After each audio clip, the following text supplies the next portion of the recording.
Welcome students, class 8th के आपके Honey due book की आपका जो पोएम है द स्कूल बॉयज की समरी और क्वेश्चन आंसर्स में आपका स्वागत है। आइए सबसे पहले हम समझते हैं इस पोएम की समरी। सारांश था कि आपको ये कविता अच्छे से समझ में आ जाएगी, फिर उसके बाद में हम इसके मोस्ट इंपॉर्टेंट क्वेश्चन आंसर्स करेंगे और साथ ही आपके चैप्टर में जो बुक में दी हुई हैं उनके क्वेश्चन आंसर्स भी हम सोल्व करेंगे। सबसे पहले हम समरी देख लेते हैं। The school boy in the poem is not a happy child. School boy है कविता में, वो प्रसन्न बालक नहीं है। He compares himself to a bird that lives in a cage. वो अपने आप को एक पक्षी से तुलना करता है जो कि केज यानी एक पिंजरे में बंद कर दिया गया है, पिंजरे में रहता है, ऐसे स्कूल को मानता है। और a plant that withers when it should blossom, और या फिर उस पौधे के समान जो विदर्स यानी सूख जाता है जब वो ब्लॉसम यानी पुष्पित होता है उसके पहले ही। अब यहाँ पर आगे बढ़ते हैं। He dislikes the school activities. वो स्कूल की गतिविधियों को भी नापसंद करता है। He sits in the school for hours. वो स्कूल में घंटों बैठता है। But he is unable to concentrate on books. लेकिन वो पुस्तकों पर कॉन्सेंट्रेट यानी कि ध्यान केंद्रित नहीं कर पाता है।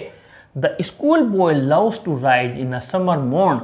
स्कूल जाने वाला बालक लव्स पसंद करता है टू राइज यानी उठना, समर यानी गर्मी, मॉर्न यानी सुबह, गर्मियों की सुबह में। He wants to enjoy the company of sky lark singing with him. वो स्काई लार्क पक्षी की कंपनी यानी साथ को पसंद करता है, उसके साथ वो गीत गाना चाहता है। School going in summer morn drives all his joy away. गर्मियों में स्कूल जाना, गर्मियों की सुबह उसके सारे जॉय यानी आनंद को ड्राइव्स अवे यानी दूर कर देता है।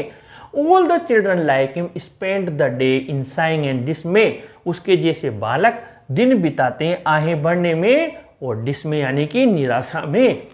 The poet conveys a message through this poem that the school boy is denied happiness and is burden with books and school works. Most important है, कवि इस कविता के माध्यम से कन्वेज अ मैसेज एक संदेश देता है कि स्कूल का बालक डिनाइड यानी मना कर दिया गया है, उस छीन लिया गया है हैप्पीनेस यानी खुशियों, उसकी खुशियों को, एंड इज बर्डन यानी लोडेड, उस पर लोड बोझ डाल दिया गया है। किसका? बुक्स का, पुस्तकों का, एंड स्कूल वर्क और स्कूल के वर्क का। The way of learning is डल।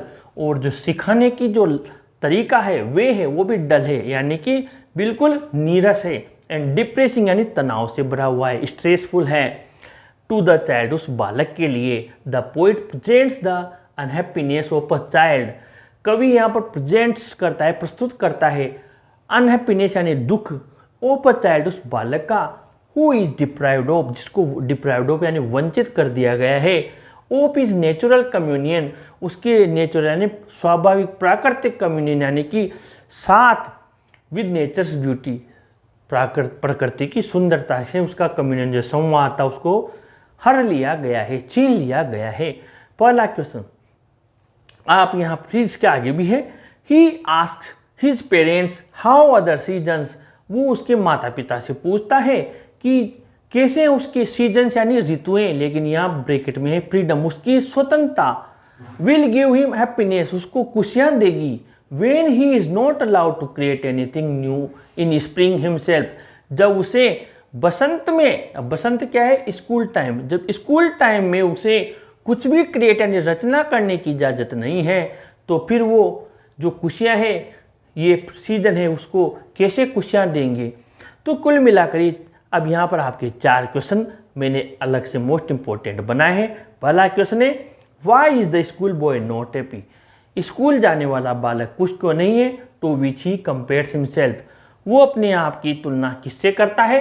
तो यहाँ से लेकर यहाँ तक जैसे आपको बताया कि वो खुश नहीं है और वो अपने आप की तुलना एक पिंजरे में कैद पक्षी से करता है या फिर उस पौधे से करता है जो कि पुष्पित होने से पहले ही क्या होगा? सूख जाता है। Why is the school boy unable to concentrate on books. स्कूल जाने वाला बालक पुस्तकों पर ध्यान केंद्रित क्यों नहीं कर पाता है? और साथ ही what does he want to do, वो क्या चाहता है? इसका आंसर मैंने बता दिया। वो उसको स्कूल की एक्टिविटीज पसंद नहीं है, वो स्कूल में घंटों बैठा रहता है लेकिन वो पुस्तकों पर ध्यान नहीं दे पाता है क्योंकि उसे क्या चीज़ पसंद है?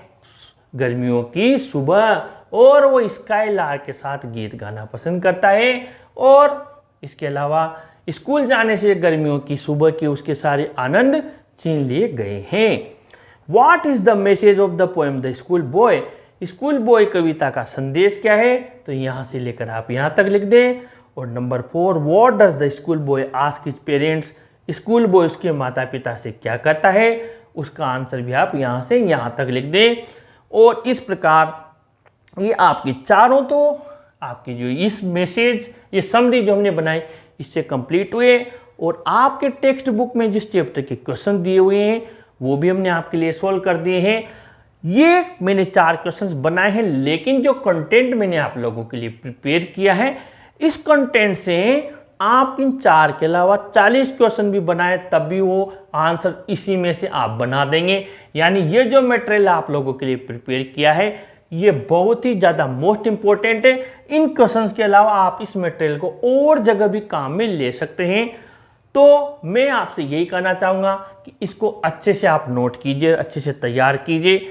और इसी तरीके के वीडियोज़ के लिए प्लीज़ आप अपने चैनल को भी ज़रूर सब्सक्राइब कीजिए और इस वीडियो को अपने फ्रेंड्स को भी ज़रूर शेयर कीजिए, ज़रूर लाइक कीजिए। Thank you.